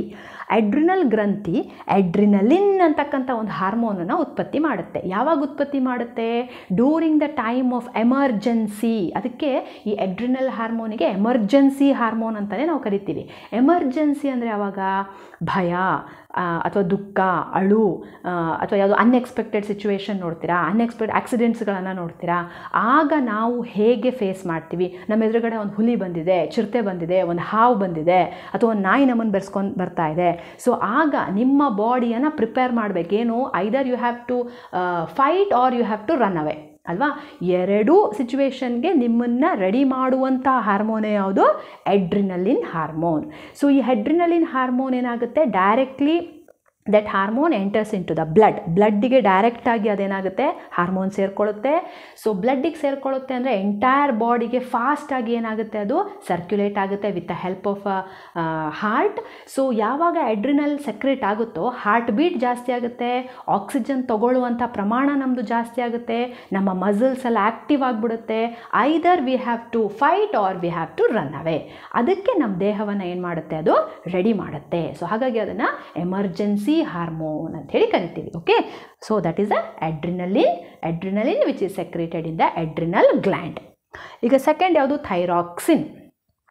ಥೈರಾಕ್ಸಿನ್ ಅನ್ನೋದು it is a type of A hormone which is ಸೆಕ್ರೇಟೆಡ್ in our thyroid gland. ನಮ್ಮ ಗಂಟಲಿನಲ್ಲಿ ಇರ್ತಕ್ಕಂಥ ಒಂದು ಗ್ರಂಥಿಗೆ ಏನಂತ ಕರಿತೀವಿ ನಾವು? ಥೈರಾಯ್ಡ್ ಗ್ಲ್ಯಾಂಡ್ ಅಂತೀವಿ. ಈ ಥೈರಾಯ್ಡ್ ಗ್ಲ್ಯಾಂಡಲ್ಲಿ ಯಾವ್ದು ಸೆಕ್ರೇಷನ್ ಆಗ್ತಿರ್ತದೆ? ಥೈರಾಕ್ಸಿನ್ ಅನ್ನುವ ಹಾರ್ಮೋನ್ ಸೆಕ್ರೇಷನ್ ಆಗುತ್ತೆ. ಆ ಹಾರ್ಮೋನ್ ಕರೆಕ್ಟಾಗಿ ಉತ್ಪತ್ತಿ ಆಗಬೇಕು ಅಂದರೆ ನಾವು ತಗೊಳ್ಳುವಂಥ ಊಟದಲ್ಲಿ ಅಯೋಡಿನ್ ಪ್ರಮಾಣ ಸರಿಯಾಗಿರಬೇಕು. ಅದಕ್ಕೆ ಅಯೋಡೈಸ್ಡ್ ಸಾಲ್ಟನ್ನು ಉಪಯೋಗಿಸಿ ಅಂತ ಹೇಳ್ತಾರಲ್ವ. ಅಯೋಡಿನ್ ಪ್ರಮಾಣ ನಮ್ಮ ದೇಹದಲ್ಲಿ ಸರಿಯಾಗಿತ್ತು ಅಂದರೆ ನಮಗೆ ಥೈರಾಕ್ಸಿನ್ ಉತ್ಪತ್ತಿ ಸರಿಯಾಗುತ್ತೆ. ಥೈರಾಕ್ಸಿನ್ ಉತ್ಪತ್ತಿ ಸರಿಯಾಯಿತು ಅಂದರೆ ನಮ್ಮ ಫಿಸಿಕಲ್ ಮತ್ತು ಮೆಂಟಲ್ ಆ್ಯಕ್ಟಿವಿಟಿ ಕರೆಕ್ಟ್ ಇರುತ್ತೆ. ಅಂದರೆ ನಮ್ಮ ದೇಹದ ಎಲ್ಲ ಮೆಟಬಾಲಿಸಮ್, ಕಾರ್ಬೋಹೈಡ್ರೇಟ್ ಸೆಕ್ರೇಷನ್ ಇರ್ಬೋದು, ಫ್ಯಾಟ್ ಸೆಕ್ರೇಷನ್ ಇರ್ಬೋದು, ಅಥವಾ ಪ್ರೋಟೀನ್ ಸೆಕ್ರೇಷನ್, ಇವೆಲ್ಲ ನಮ್ಮ ದೇಹದಲ್ಲಿ ಕರೆಕ್ಟಾಗಿರುತ್ತೆ. ನಾವು ಯಾವ ಏಜಿಗೆ ಹೆಂಗೆ ಬೆಳಿಬೇಕೋ ಅದೇ ರೀತಿಯಾಗಿ ನಾವು ಬೆಳಿತೀವಿ. ಇಲ್ಲಪ್ಪ ಸ್ವಲ್ಪ ಏನಾದರೂ ಸೆಕ್ರೇಷನ್ ಹೆಚ್ಚು ಕಮ್ಮಿ ಆಯಿತು ಅಂತಂದರೆ ನಮಗೆ ಬರುವಂಥ ರೋಗವೇ ಯಾವುದದು? ಗಾಯ್ಟರ್, ಕನ್ನಡದಲ್ಲಿ ಗಳಗಂಡ ಅಂಥೇಳಿ ಕರೀತಾರೆ. ಅಂದರೆ ಈ ಗಂಟಲು ಭಾಗ ಏನಾಗುತ್ತೆ, ದಪ್ಪ ಆಗುತ್ತೆ, ಸ್ವೆಲ್ಲಿಂಗ್ ಆಗುತ್ತೆ. ಓಕೆ, ಸೊ ಹಾಗಾಗಿ ಸೆಕ್ರೇಷನ್ ಹೆಚ್ಚು ಕಡಿಮೆ ಆದರೂ ಕೂಡ ಅಲ್ಲಿ ಪ್ರಾಬ್ಲಮ್. ಇನ್ನು ಮೂರನೇದಾಗಿ growth hormone. So growth hormone ಅನ್ನುವಂಥದ್ದನ್ನು ಎಲ್ಲಿ ಸೆಕ್ರೇಟ್ ಆಗುತ್ತೆ? Pituitary gland. ಸೊ ತಲೆಯ ಹಿಂಭಾಗದಲ್ಲಿ ಪಿಟ್ಯುಟರಿ ಅಂಥೇಳಿ ಒಂದು ಸಣ್ಣ ಗ್ರಂಥಿ ಇದೆ. ಆ ಗ್ರಂಥಿಯಲ್ಲಿ ಉತ್ಪತ್ತಿಯಾಗುವ ಹಾರ್ಮೋನೇ ಯಾವುದದು? Growth hormone.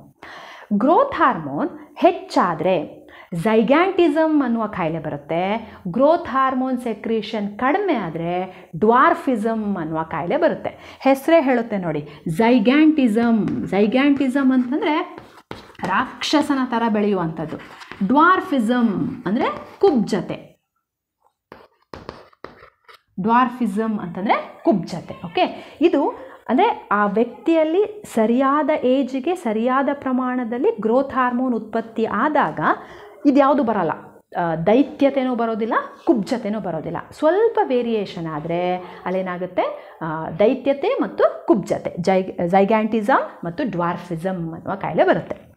ಇನ್ನು ಟೆಸ್ಟಾಸ್ಟೆರಾನ್ ಮತ್ತು ಈಸ್ಟ್ರೋಜನ್, ಇದು ಗೊತ್ತಿರುವಂಥದ್ದು.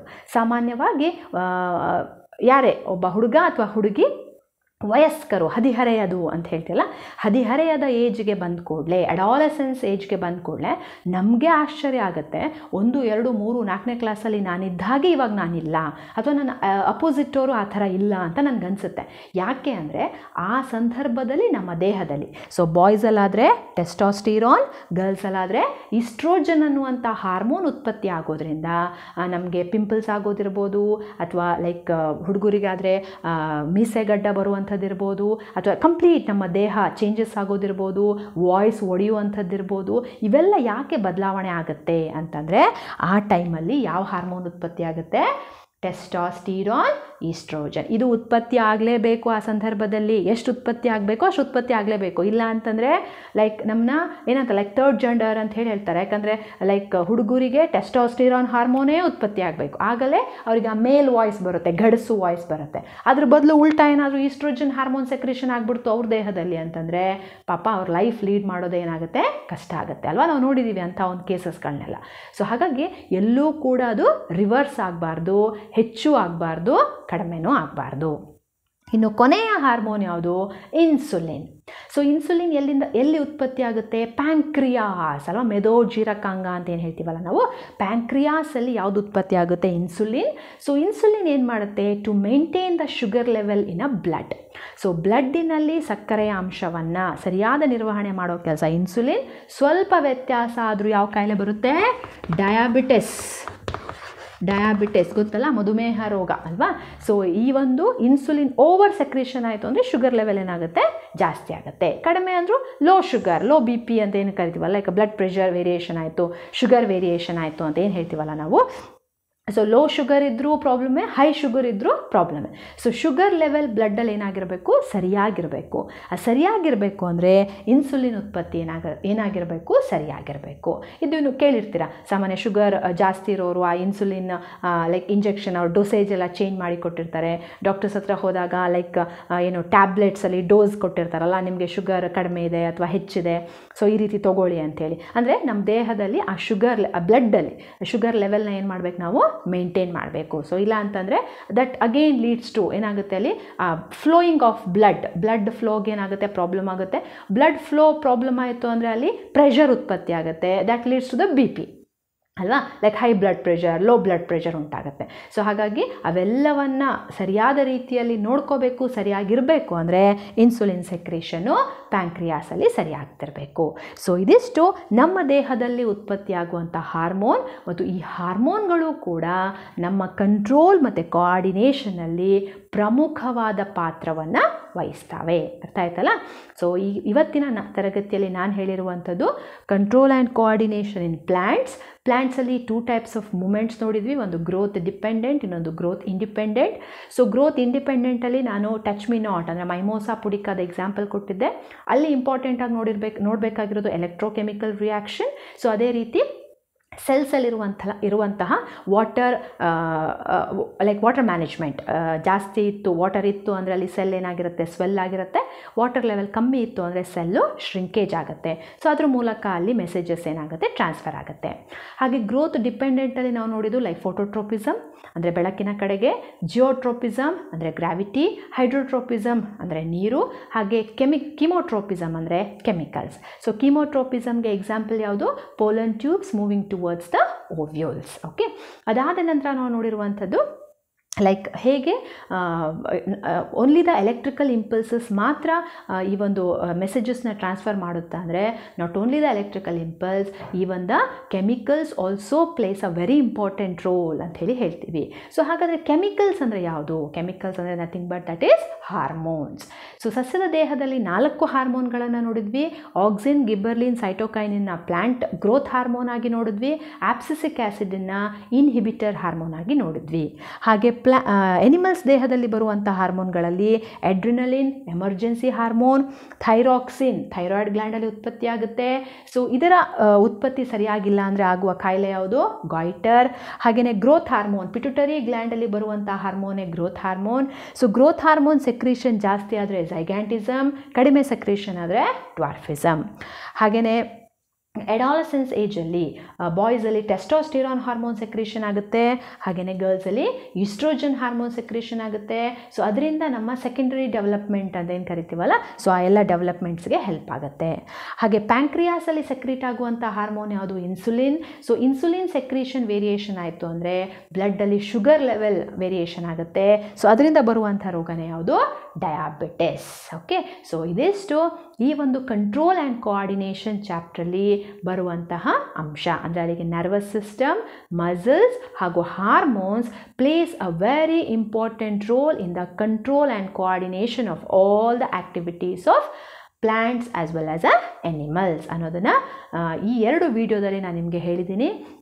ಸೊ ಇದರಲ್ಲಿ ಇನ್ನೂ ಏನಾದರೂ ನಿಮಗೆ ಕನ್ಫ್ಯೂಷನ್ ಇತ್ತು ಅಂತಂದರೆ ನನಗೆ ಮೆಸೇಜ್ ಮಾಡಿ. ಎಲ್ಲ ಕಾನ್ಸೆಪ್ಟ್ ಕ್ಲಿಯರ್ ಆಗಿದೆ, ಅರ್ಥ ಆಗಿದೆ, ವೆರಿ ಈಸಿ ಆಗಿರುವಂಥ ಕಾನ್ಸೆಪ್ಟ್ ಮತ್ತು ನಮ್ಮ ದೇಹಕ್ಕೆ ಸಂಬಂಧಪಟ್ಟಿರೋದಾಗಿರೋದ್ರಿಂದ ಸೊ ನಮಗೆ ಅದು ಕ್ಲಿಯರ್ ಆಗಿ ಬೇಗನೆ ಅರ್ಥ ಆಗುತ್ತೆ ಅಂತ ಅಂದ್ಕೊಂಡಿದ್ದೀನಿ. ಏನಾದರೂ ಡೌಟ್ಸ್ ಇತ್ತು ಅಂದರೆ ನನಗೆ ಮೆಸೇಜ್ ಮಾಡಿ. ಸೊ ನೋಟ್ಸನ್ನು ನಾನು ಈ ಒಂದು ವಿಡಿಯೋದಲ್ಲಿ ಡಿಸ್ಕ್ರಿಪ್ಷನ್ ಬಾಕ್ಸಲ್ಲಿ ನೋಟ್ಸನ್ನು ಹಾಕಿರ್ತೀನಿ, ಅದರ ಲಿಂಕನ್ನು ಕಳಿಸಿರ್ತೀನಿ, ನೋಡಿಕೊಂಡು ನೋಟ್ಸನ್ನು ಕೂಡ ಬರ್ಕೊಳ್ಳಿ. ಸೊ ನೆಕ್ಸ್ಟ್ ವಿಡಿಯೋದಲ್ಲಿ ಇನ್ನೊಂದು ಚಾಪ್ಟರ್ನ ನಿಮ್ಮ ಮುಂದೆ ತರ್ತೀನಿ ನಾನು. ಸೊ ಅಲ್ಲಿ ತನಕ ಎಲ್ಲರಿಗೂ ನಮಸ್ಕಾರ.